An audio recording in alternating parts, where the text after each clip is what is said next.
Good morning, everyone, and welcome to this session on the 19th of March to the Indica Books Writers Workshop with Otis. And I'm your host, Abhinav. Uh, let's get started. We have a couple of pieces today for discussions and reviews. So the first piece is by Sricharan, and I will turn this over to you now, Otis. Okay, thank you. Yeah, so we only have two pieces, but we've been sort of meeting intermittently, so I thought that it would be best if we try and get back on track a little bit. So ideally producing pieces, week by week, and then we can meet and have a few more people represented. But Sritron, let's get you to weigh in. I got these pieces really so about 2 weeks ago, right after I gave you a prompt. So maybe Sritron, maybe you can come on and talk a little bit about this piece first. Yeah, sure. Is my volume in the audible range now, or is it too loud? Yeah, no, it's fine. That was on my side. I had it turned up to try and hear Abhinav, which was a mistake when I actually heard something. Yeah, okay. So this is the prompt that you gave about writing a place or an incident with sensory details, right? Mm-hmm. Yeah. So this is about a place I went when I visited Goa. So that place is called as Galgibaga Beach here. So I thought I'd just write some details about that place and send it as a piece. Okay, good. Well, let's have you read a little bit. Maybe why don't you read down to this section here, and then we'll try and we'll have a little talk about it. So the moment I set my foot down until the line that I already mentioned, but I will move. Where is that line? Oh, look, I can do that. I'll look at that. Okay. Okay. The moment I set my foot down from the scooter, I knew why this deserted Galgibaga beach was called the Turtle Beach. I wish I could say that I saw a huge bale of turtles idling on the wet sand, but I only saw boards sticking out like warning hands all along the bank of the beach. I could not make out the letters on them, but each board had half of its space occupied by a picture of the turtle. My company did not waste any time with the boards and took to the rudimentary steps dipping down from the embankment into the sticky sand. It was almost evening, and the cool sea breeze called out to run into the playing water of the Arabian Sea. There was still time for the sunset, and I was not afraid to miss it, as I had already witnessed half a dozen sunsets in Goa this week alone. Instead, I waited to learn about the turtles from the boats. I did not regret one single moment of waiting on that bank while my friends went afar. For instance, I knew there were species of sea turtles, and I would never forget that piece of information. This beach was a nesting spot of the olive reedless sea turtles, and if I were to be lucky, I might spot a few turtle eggs. But to spot, one must know what to look for. One could always mistake a diamond for a common stone. A few minutes passed before I stepped into the sticky sand. Although the sand looked as if it would pull our legs into the mud, it indeed was gentle, fluffy, and erased our footmarks as soon as they formed. The beach was long, only made of sand and space, till a red cliff occluded the sea beyond it. It might take several more minutes before I reunited with my friends. Uh, is it until this line that you asked me to read this? Oh yeah. Go ahead to the pink line. Yeah, sure. Though I enjoy solitary walking, I did not like to keep my hands idle. Moreover, my slippers did not let me enjoy the tickle of the sand on my feet. When I stopped for a moment to remove my slippers and pick them up, a smile appeared on my lips. That cold water gently moving past my sole and toes made me jiggle like a child tasting honey for the first time. I was thankful for the absence of the crowd, for they might think that I was a madman in my mindless fantasies if they saw me at that moment. Okay, great. Thank you very much. Yeah, I really like this environment that you've chosen to write about. And now we're going to try and dig into sort of this idea Tron, if you're available by video, it makes me feel like I'm more My interactive. video is having some problems. Not sure Okay, why, but well, it we will might take have to a have lot some of of the time if I rest had of you to be see. on video because it's hard for me to just talk to this, Yeah, the sorry. blank screen. I mean, I do enough of that, in my daily life. Sit here Oh, just okay. talking. So this is happening when I when I switch on my video. So Okay, and no worries, but maybe we'll get Pranshu, Madhavi can get on. Maybe, we can have a few more faces to interact with.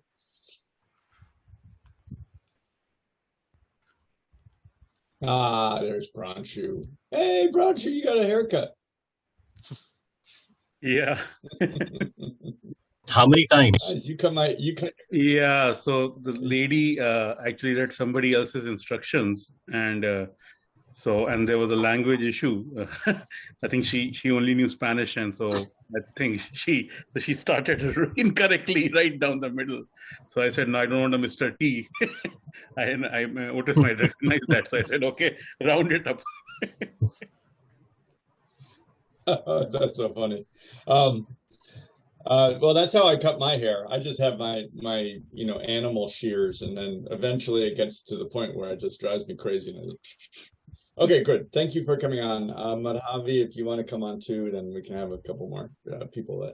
Okay, so yeah, I gave this assignment last week, I think, talking about the idea of going into sensory perception. And then right after that, I mean, not even a day, Sritran, right? I think you sent me this piece, and Ashvani also sent me a piece. So that was great. So in reading this piece, I realized maybe I'm not sure exactly how to talk about it, how to enter into it, but it's like, so when I'm talking about writing sensory perception, the point of that is to put the reader's consciousness, right? Because the reader is reading the words, to try and put the reader's consciousness into the body of the character in the environment. Does that make sense? yes. So what that does is it creates a very direct line between where the reader is, and they basically possess the character like an avatar, right? And they're within them, and then now they're in the story. Yes. So this brings up a kind of tricky little thing to understand about what we can represent when we write. And the way I have tended to reduce this is to say that we can represent in our writing either being in the character or in the mind of the narrator.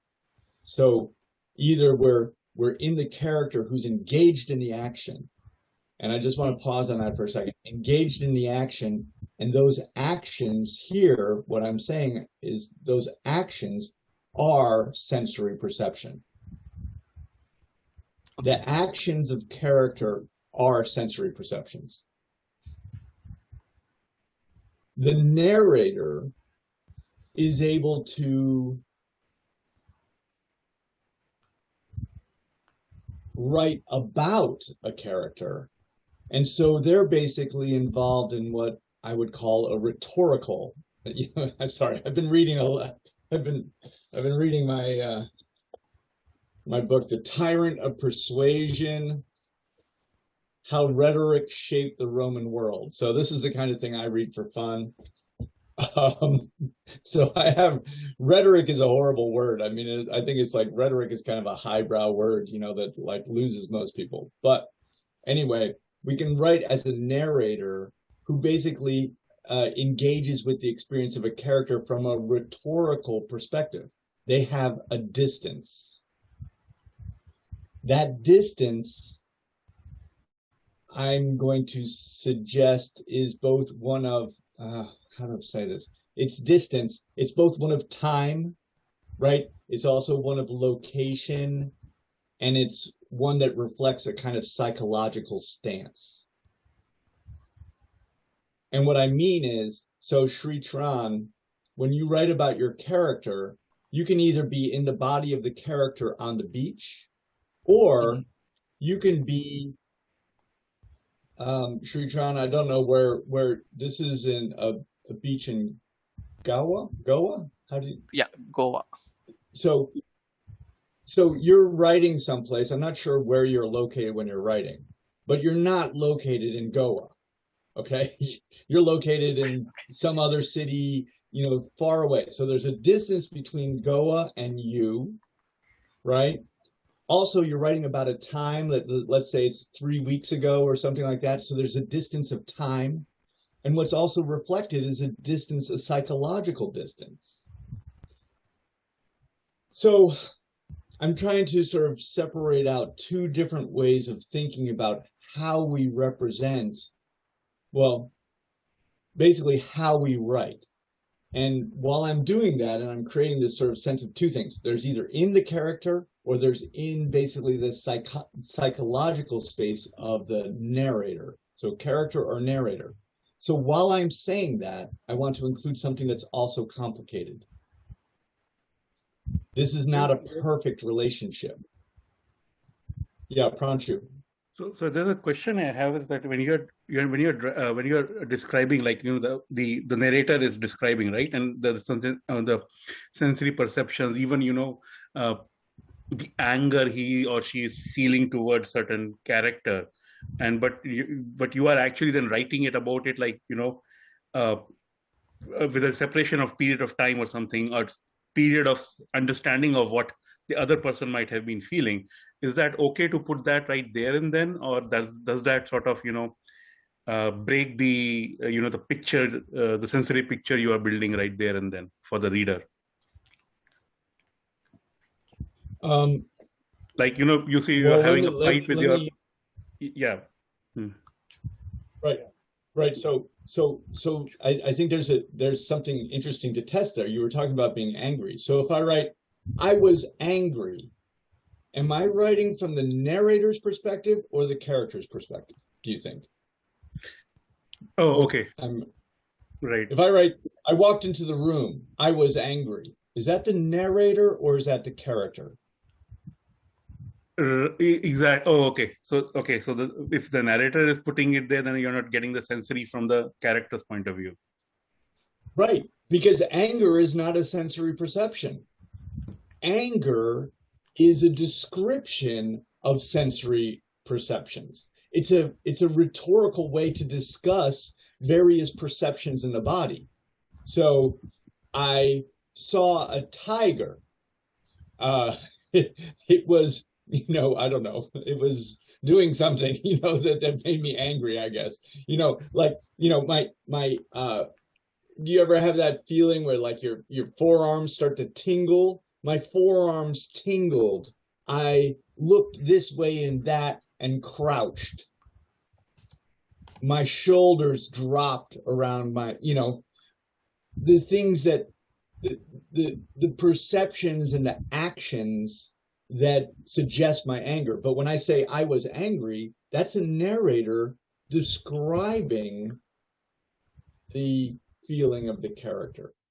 And that's one of the problems with writing feelings as opposed to writing sensory perceptions. So that's where there's a difference. So but I want to go back. Don't to put them idea. in the so same. Yeah. Don't put them in the same block. Really, like don't mix sensory perceptions with the feelings in the flow. Right. Well, because what happens is when we're writing. So this is something that we want to. So this is, to me, this is really a high level consideration of how we craft our work. And I think about this. I do it largely naturally at this point, probably because I've practiced it for such a long time. But if we write, I walked in and I saw the tiger, right? It snarled and smelled of rotted meat, right? So there I go talking about sensory perception. I was angry. So remember, I'm talking about being the character and then being a narrator, and the narrator is separated by distance. What I Right, do for the exactly. Yeah. reader, if I write those sentences like that, I go into the character and then I suddenly jump out to a narrator. So I suddenly create all this psychological distance as I'm writing. And if I do that back and forth, you know, Abhinav, we talk about head hopping a lot, right? That's point of view. But this issue of writing within the character's point of view or writing within the narrator's point of view, I was angry, for example, that's also head hopping. And it creates the same difficult effect for the reader of head hopping in which they don't know where they are located. So if I'm doing it sentence by sentence, I might go, so it's like, I walked in, I saw the tiger, it smelled of rotted flesh, it crouched over my child, you know, in the far corner of the room. The hair on my shoulders and neck stood at end. My arms tingled. I was angry, right? So I'm there with the tiger, and then it was like, I was angry, right? I just leapt away. So if we do that a lot, like let's say in a single paragraph, if we're doing that sentence by sentence, we're going to create a different kind of effect for the reader than if we locate securely in one place or the other place. So what I might do if I were writing, yeah, go ahead. Oh no, sorry, didn't mean to interrupt you, Otis. So in one case where you describe the first action, it's basically the character, if it's me in the first person, I am showing my feelings, like the hair on the back of my shoulders stood up, my hair, my arms tingled and everything. And then you're saying that when I write, I was terrified, I was scared, I am resorting to telling rather than showing, number one. And from the physical plane, you're saying I'm also moving to a mental plane, which is also a form of head hopping, right? Right. Yes. So okay. and when we head hop, and it's not that you can't do it. Of course you can, but you create a thing that's going for the reader as they're reading along. They're going. Is that does that have greater clarity or less clarity than being situated in one point of view or the other? That's the question. So how about this? I mean, if we were to just take this example and say that, okay, I do want to, go with this current structure, then I can write all of the feelings, the hair tingle, the hair, I could feel the hair standing, my arms tingle and everything. Start a new paragraph and just have one line, I was terrified. Yeah, right. You would say exactly, that's what I would do, right? So I would, So if I needed the narrator, because if I don't need the narrator, I will not use the narrator. But if I need the narrator, I might come in, if I knew then what I know now about tigers' habits, right? So and so in that case, so I create a situation, and this is generally true, when we're with the character and in their body, that's going to be tense. That's a situation of tension. We all have tension in our lives. We have tension in our bodies because we're interacting with the environment, and all our interactions with the environment are, let's say, to lesser or greater degrees tense, right? Because they're actually bodily experiences with the environment, as opposed to our thoughts, which are not tense, right? We can meditate, we can think about mathematical problems if we want, we can do whatever, we can basically abstract ourselves away from the difficulty of life. So I will use writing about the character and moving to the narrator in order to create what the two emotions that we really use in writing, which is tension and release from tension, right? It's not happiness, it's release from tension. And we understand release of tension as happiness, perhaps, but it's like those are the two modulating emotions that we use mostly in writing. But Abhinav, I want to go back to, so I was trying to say this before, and it's important in terms of what you were saying, because when I write that the hair rose on my arms, that is telling. that's not me having a sensory experience, right? I could say I'm telling about an experience. Well, let me just say this. So like, right. Even though I'm saying that there's a separation between the sort of psychological space of the character and the psychological space of the narrator, and that they're very different spaces, right? That basically it's not a perfect system in which we can say, I'm writing all of the character, I'm writing all of the narrator, because we're always using language to describe both. And language in and of itself is abstracting. And anyway, I'm basically trying to say that these situations merge to a degree. And what we are really doing is we're creating a mood rather than it's not an exact science, because we're using language that applies the same characteristics to both things that we're describing. Everything finally that we write is narrated, okay? It's absolutely narrated. Where a narrator is writing the words, basically, is the idea. But sometimes the narrator concentrates and focuses on the experiences of the character purposefully, and sometimes they write the experiences of the narrator. Again, I want to really emphasize this, purposefully. So this is seriously the next level, because the way we think about writing is, oh, I'm just writing, let me just type up a bunch of stuff. But that's not what we do at all. We are writers, okay? We're writers up here. We use a narrator who does certain things at certain times in order to create an effect for the reader here. Does that make a little sense? It's like, I, as a writer, fashion my narrator, and I focus my narrator's attention in order to create an emotional experience for the reader. So that means that I, as a writer, use my narrator to focus on the person walking into the room who sees the tiger for this duration of time. Then I use my narrator to focus on this other kind of information that the narrator has, that is a release of tension. And in doing that, I'm creating tension and release from tension. And then I'm going to create tension again and release of tension. My narrator does that by focusing.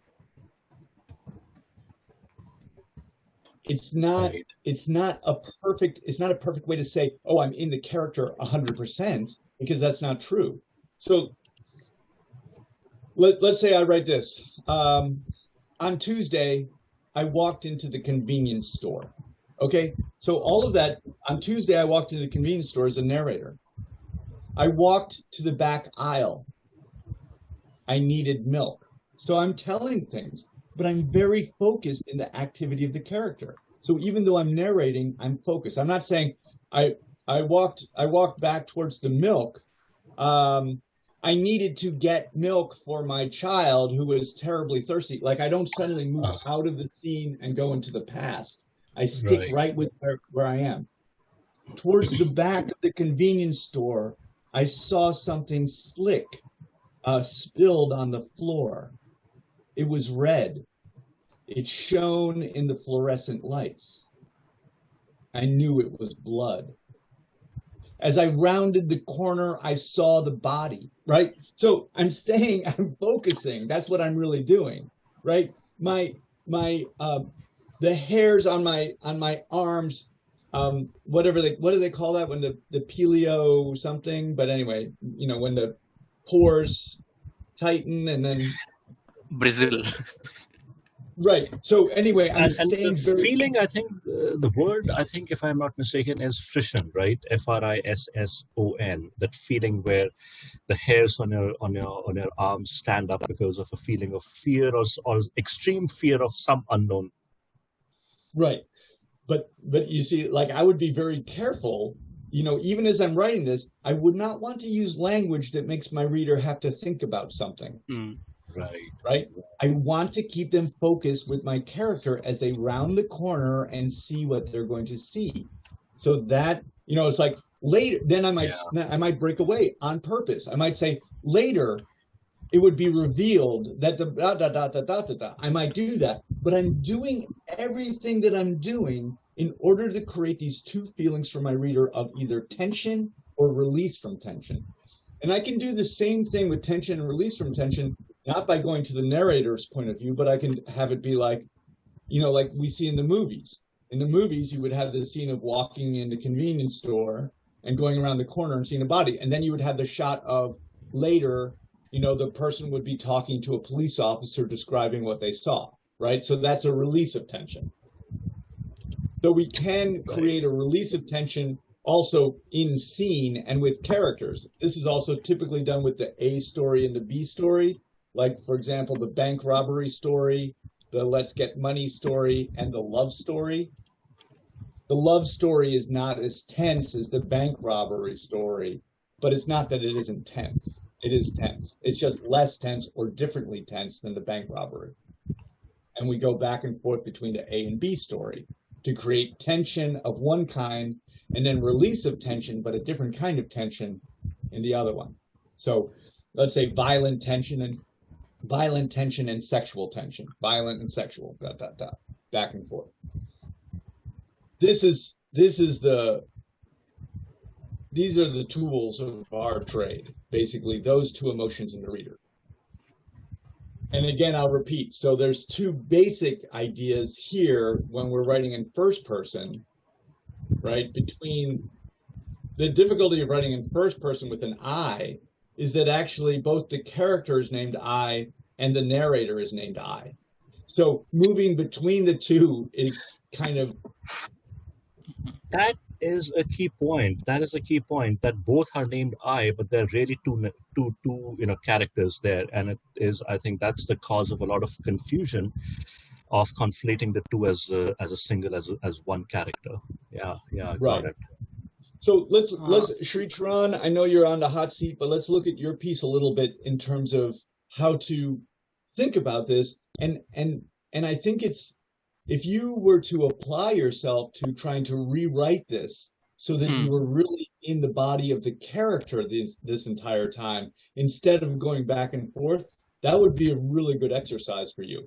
But okay, so the moment you're gonna be like, wow, Otis, you are such a jerk. This is how I really think. Okay, so when I write, I'm going to act like I'm writing it, I guess. So if I write the moment, is that the narrator or is that the character? The moment, it's a narrator, I think. That's the narrator, right? Because the character, so when we're trying to differentiate, right, we're trying to create this mood. We're trying to really move the reader to be one place or the other. And to do that, we narrow our attention. It's not to say that a character cannot think, oh, this is the moment I'm putting my foot down on the beach. They can't be, they could be doing that. But we don't do that because we don't want to muddy the water. The character, I'm going to propose that the character and the cleanest way to present the character is to stick with their sensory perceptions of the world around them, right? So they don't think about time, for example. Like, I don't go through my day thinking about time. I'm not thinking about the time that I'm sitting at my desk. I'm simply sitting at my desk. I'm not thinking about the time that I'm out in the cold. I'm simply out in the cold. So we try and narrow the focus of experience to this sort of ever-present moment. So I set my foot down from the scooter. So I cut this reference to time, right? And I set my foot down from the scooter. Period. Beautiful. I love that sentence, Sri Charan. Keep it. Okay. Okay. How about I knew? Who is that? I knew. I knew I'm why. not sure. I knew why. I knew why. Okay, so when we say, I mean, if I take only that portion, I knew why. Yeah, I think it's narrator. That the narrator? That's Yeah, I the think it's narrator. narrator. Right. So what happens here is, so we actually have this entire section is couched in this sort of narrator voice. When we read, the moment I set my foot down from the scooter, I knew why this deserted, etc., etc. That's all couched in narrator. So instead, I set my foot down. So cut the time, cut the I knew, right? I set my foot down from the scooter. I looked across, I'm not going to be able to pronounce this, Galgibaga. Galgibaga Beach. I glanced down Galgibaga Beach. I saw the signs.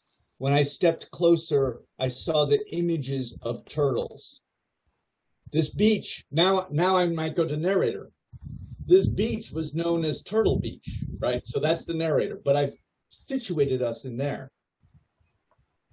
The signs warned that we had to step carefully because we might crush the baby turtles. They were protected, and we would go to jail for a long time if we killed one, right? So something like that. So even though I'm going back and forth to the narrator, I'm staying very focused and attentive to what's going on here. You have here, so like when I say, when you're writing, I knew why this deserted beach was called Turtle Beach, that we're moving away from the character into the narrator. I wish, so again, I wish is something that we either just simply do, but we don't tell about, right? So that's also the narrator. Okay. But the next sentence, when you say, I saw, so this is, I'm sorry that I'm so punctilious about this, but in this next sentence, you write, I only saw boards. I would cut only. Okay. Because only is, when you write only, that means you're making a kind of reflection about this. There's an every and there's an only. And that's, again, a kind of narrative stance. So I would just continue to focus on the experience. I saw boards sticking out, like warning. So one question. Yeah. So when I say I only saw birds, I mean boats. So is this kind of taking us to a next kind of implication that there must be something else kind of thing, like instead of it sticking alone, it is implying that something could be, is it what you're saying? It should not do that, but it should stand on its own. Right, exactly. Well, it's so, I mean, it's kind of mind-boggling in a sense, but like when you say I only saw, there's a narrator who's able to say that this character only saw this, but there were other things, right? That's a narrator. But you're saying that the character, that they only saw those things. So just say that they saw them. Okay. I don't know. I know that's so complicated, but it's like, if that's all that they saw, just say that they saw them. But if you say they only saw them, that's a narrator that's commenting on the experience of the character, as opposed to the character actually having the experience of only seeing those boards. Okay. We operate our character through their sensory perceptions. So if the character only sees the boards, just have them see the boards. Okay. I know it's like, yeah, I kind of I am getting it. Oh, good. I mean, good. I'm glad, because I mean, I could feel like it's just, like these are sort of crazy distinctions, and it's so weird to me at this point that I'm able to just, like, I just read it and I just do it. No, get rid of that only. I can't tell you exactly why I want you to get rid of only, but that's the reason. Okay. It's one of focus. And basically I've trained myself in a way to feel, I can feel when I'm not focused. So when you write something that unfocuses me from my attention to the scene, I notice it and then I want to cut it away. So I set my foot down on the scooter. I saw boards sticking out like warning hands along the bank of the beach.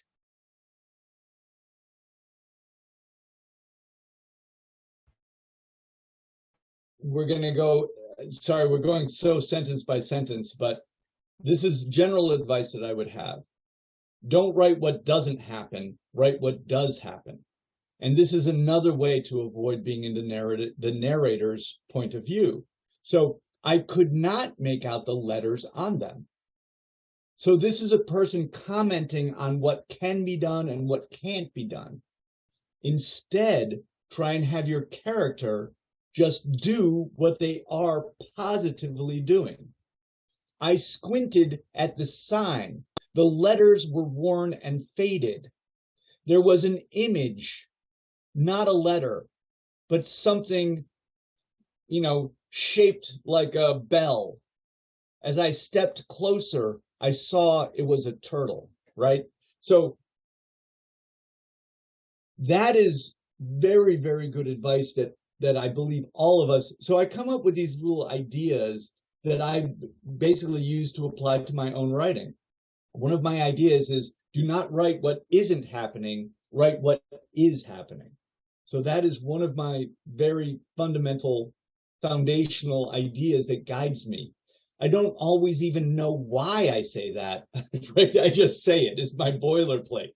But this is the reason. When you write what the character is not able to do, that must be someone who's commenting on it.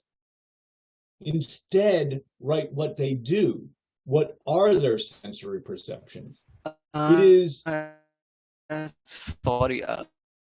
Yeah, just I lost my connection and rejoined. Just saying. Oh, okay. But it's, with me, I repeat myself over and over, so you never in danger of missing very much. That's a joke. I'm trying to make my hobby laugh. That's all. She's like, finally, he admitted it.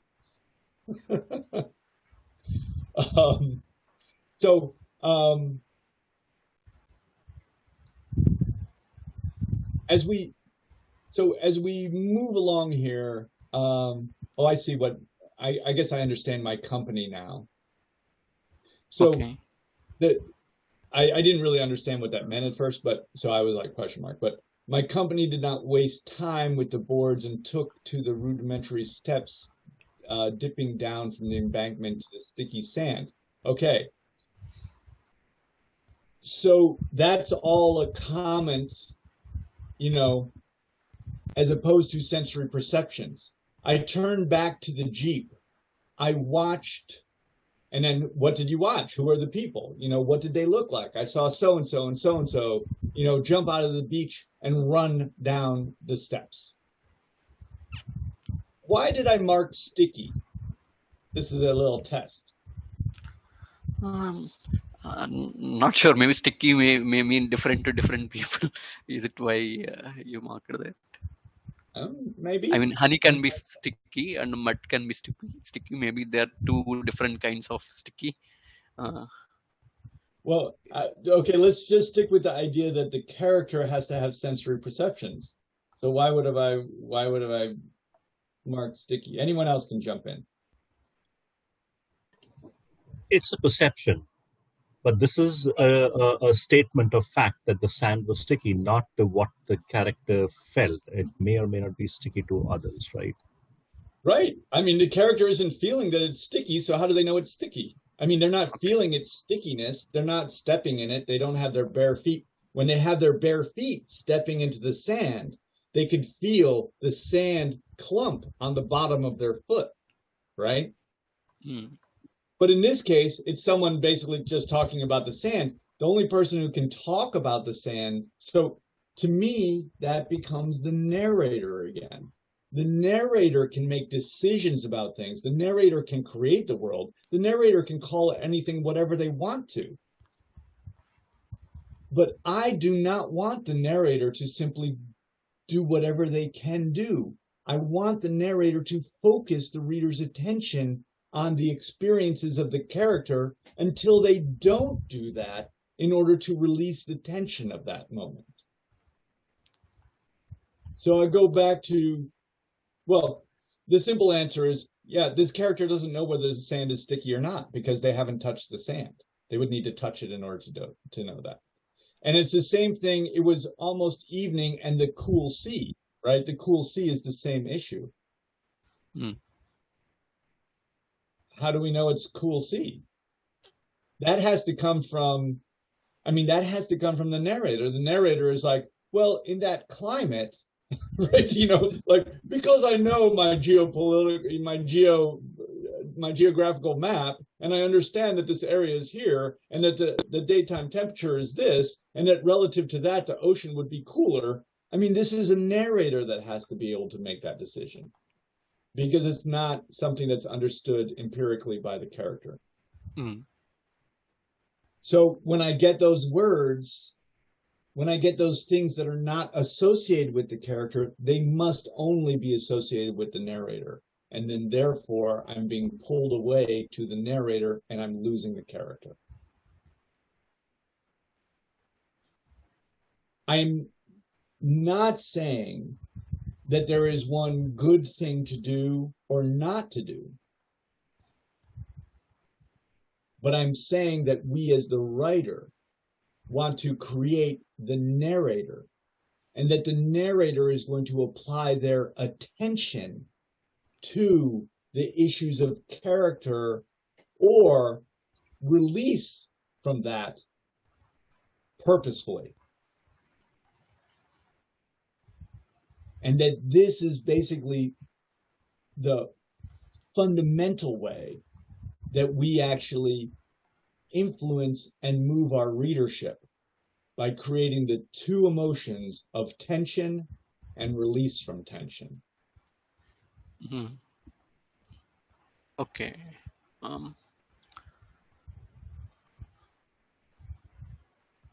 So this is a long discussion about kind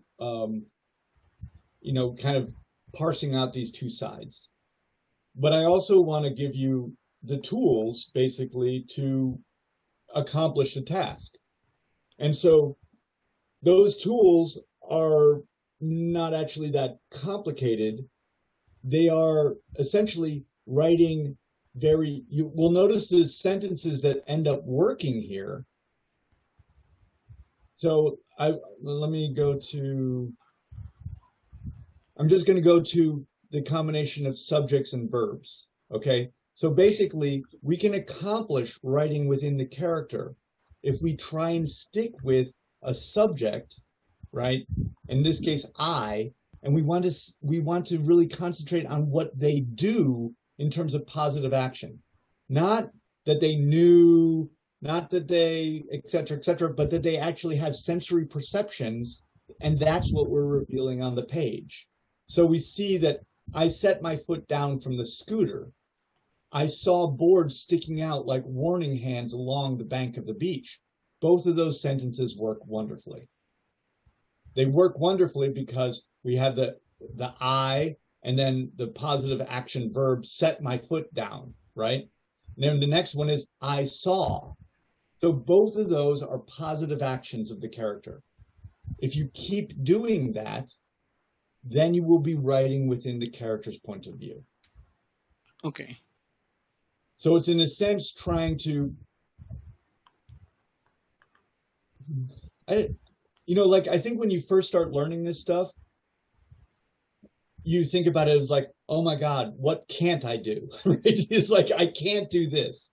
And that's a little bit constraining, and it doesn't necessarily lead to the best writing, but I think it's a stage in our development as a writer. I'm not going to allow so this is going, Abhinav said, show, don't tell. That's not exactly true, right, Abhinav? Because when I say I walked into the convenience store, I'm actually telling.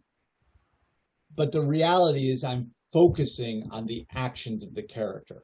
So even though I'm telling about walking into the convenience store and I'm not showing, it's still focused.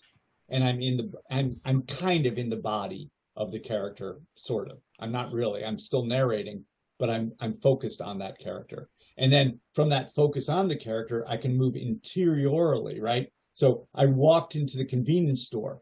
At the back of the store, I saw the milk. So once I go into the sensory perception of the eyes, and I do think about this consciously. I think about basically like an onion right? I walked into the convenience store. The onion is the consciousness of the character. I saw the milk. The aisleway smelled of Clorox. It had just been cleaned, right? I could smell the spices from the spice rack. So I'm using sensory perception to go further inside the interiority of the character so that I can arrive at, I turned the corner and saw the blood. The hair stood up on my neck. I crouched, ready to fight, or something like that, if that makes a little sense. So Sri Charan, the first thing that we might do is we might say, okay, I cannot tell, but that's not exactly true. Mm. But we might try to say, I do not want to go into the thoughts of the narrator. I do not want to have the narrator come in and basically take over this story, because they will. They're much more powerful than a character. Instead, I'm going to force myself to stay focused in this character. I'm going to write sentences that focus in this character. After a while, what happens if you practice this a lot is that you strengthen your imagination and your capacity to simply go into the character.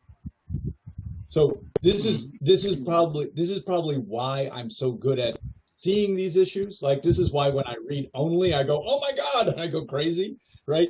Because what I do when I start to read is I say, I want to be in the mind and body of this character. And so I jump in, and when I get words that kick me out of there, I know that I've been kicked out, right? And then I mark it, and I kind of know why I'm marking it, because I'm not allowed to have that imaginative experience. Also, because I'm so practiced, when I write, I'm able to fully imagine being in the body and experience of that character. I basically don't worry too much about whether I'm telling or showing or doing any of those, because I'm always touching down upon the experiences of the character in order to keep my focus there. And I'm never wandering, and bringing my focus to the narrator instead. And it's actually probably my one great strength, if I have a strength, is my ability to focus, this kind of attention on things. And then choose, basically, I'm choosing to focus here, I'm choosing to focus there, wherever it is. I'm not going back and forth, So Sri Charan, Abhinav is not, there's no tag team. He's not here to spell you. So you get all the attention today. Okay. But I think you could do great. So there's to focus your attention on this character and try and rewrite this piece, right? Okay. That would be so. Yep. One question. So you said the readers feeling the distance in time, right?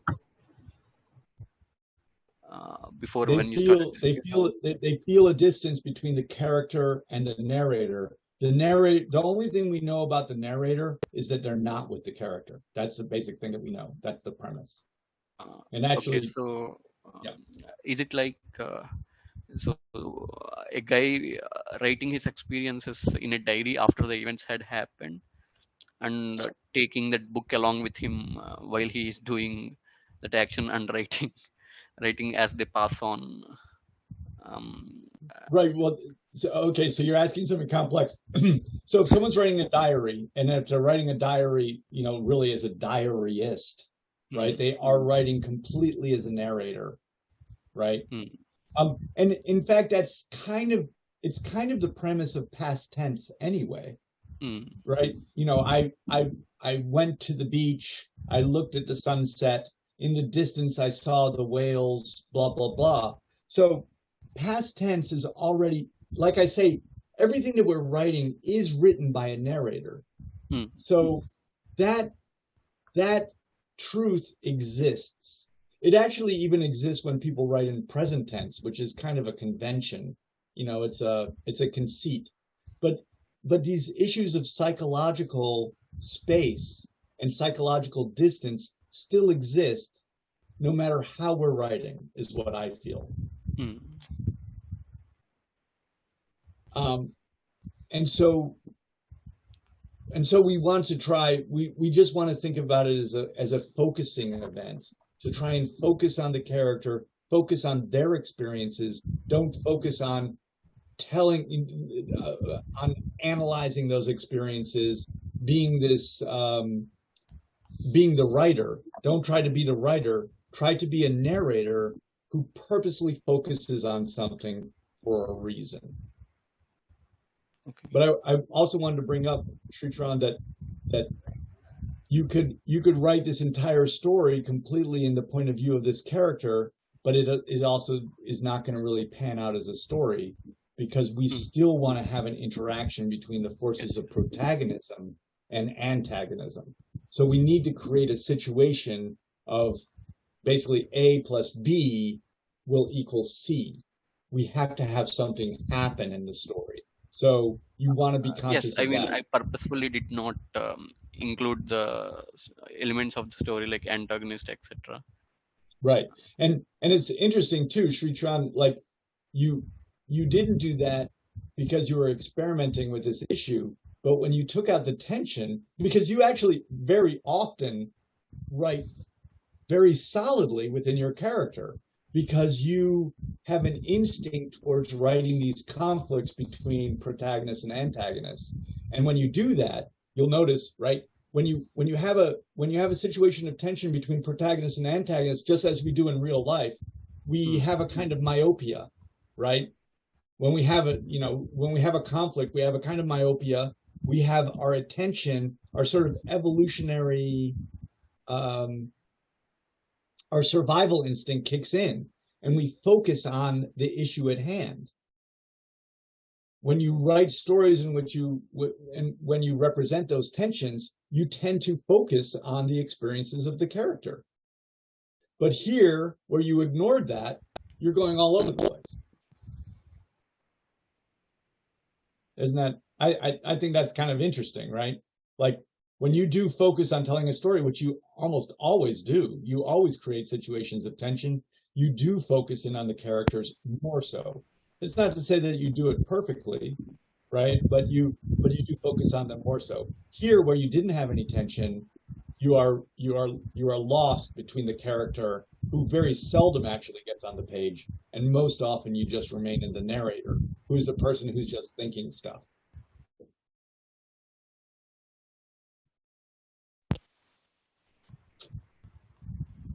Does everyone feel thoroughly bludgeoned by this discussion? Because that is always my intention. This is a very useful one. I think it clarified at least some things for me. How well I'm able to put them in practice is obviously a very different question, but let's not go there. Yeah, Abhinav, I'd be really interested. I mean, you have a lot of experience, so like, I'm sort of, it takes something for me to sort of gauge what my experience has been over the years. But I know that like when I figured out these issues about point of view, which I did luckily fairly early on when I started writing, I'd been criticized for it, and I was like, what the hell is this point of view thing? And I feel like I really worked at restricting that point of view. Like the show don't tell, I was, like I took that on as a mandate, upon me. And so I really struggled with it. And it was often, I was writing pieces that were difficult because I was always about what not to do. Like I was sort of focused on not allowed to do any of these things, and so I must do these things. And that helped me develop my craft to a large degree. Yeah. But I don't write like that anymore. I don't write about what I can't do. I really write now. I mean, I've trained myself to write about what I can do, which is basically engaging in that kind of imaginative focus, to the point in which when I don't do it, I really notice it. And if I'm going to do it, I do it on purpose. Right. Yep. Definitely. Sricharan, we must applaud you today for taking on this assignment and being the focus of my full blaring, whatever it is that I do. Yeah, no, I really enjoyed this discussion actually. So yeah. Yeah, and Sricharan, I think it's really the last comment I made, particularly about your work. I mean, I hope you really take that in, because when you do create those antagonisms, you definitely focus more. But it's not, again, I'll say you don't focus perfectly because you haven't really developed that, 100% that imaginative capacity. But I think you are, really on the cusp of it, and you certainly have written things that are very, cinematic within a character point of view that, as I've told you many times, I just will never forget, because I feel like I've experienced them. And that I think is, to me, that's always been the greatest level that we can achieve as a writer, to bring the reader, that sort of like walk a mile in someone else's shoes, bring the reader into the experience of someone else. That is, I think, that's our highest calling as storytellers, I feel, and achieves the greatest effect. And we can talk, I mean, it's popular to talk about empathy and all of that nowadays, and that's wonderful. But way before people were talking about empathy, they were drawing the reader and putting them into the experiences of characters, and then the reader ends up having experiences that are completely different than their own experiences and growing from them. That's our highest achievement, I feel. If we can just do that, even if it doesn't amount to much, if we can just do that, I think that that's a great achievement. So that's always been sort of my drive, as opposed to having a drive of like, I need to teach the reader some ideas. Yes. I have that, but I've needed to resist it. We don't teach the reader ideas. Let's get them into the shoes of someone else. Let them have experiences that they never will have in their life, and have them grow from those experiences and be changed by them, is what I mean. Well, thank you, everyone. This is a very high level of conversation. Please, all of you, for me too, all of us, just take it all with a grain of salt. These are not ideas that we just simply adopt and, oh, I was doing it wrong and now I'm going to do it right. That's not how it works at all. Writing, like all the greatest things that we can do in this life, is a practice, and we develop along with our practice of it. So just please do. I know you understand that well, and so, but do keep it in mind. It is not an issue of, oh, I didn't write that sentence right, I need to write it like that. I don't know what we would call that. There should be a name for that. Yeah, I mean, it came because I wrote that sentence like that, right? So it when we do something's wrong, maybe that will teach us better than when we do some things right. Right, and what we're really talking about is we're really talking about habits of mind. We're training our minds how to think and how to imagine, and we're doing that by using writing. We could be master carpenters who build, furniture, and then we would be doing it by working with wood, right? We'd learn the texture of the wood, we'd learn the grain, we'd learn how to sand it and plane it and make it do the things that we want it to do. Instead of working with wood, we're working with words. So it's just a different practice. Thank you all. Yeah, thank you, Otis. Thank you, Otis, and thank you, Sricharan. I think more than an hour. I think there's lots to unpack there. Once the recording is available, I will share it. We'll put this up on YouTube.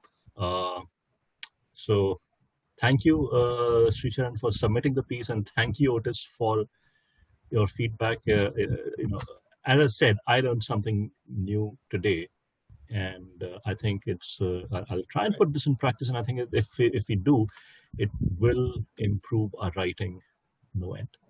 And we have to also note that Ashvani skipped out. So Sri Charan, you've outdone Ashvani at least. He did not deem it worthy to attend today.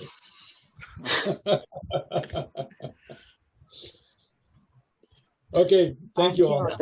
Yeah, thank you. Thank you, everyone. Thank Bye. you. Bye. Bye.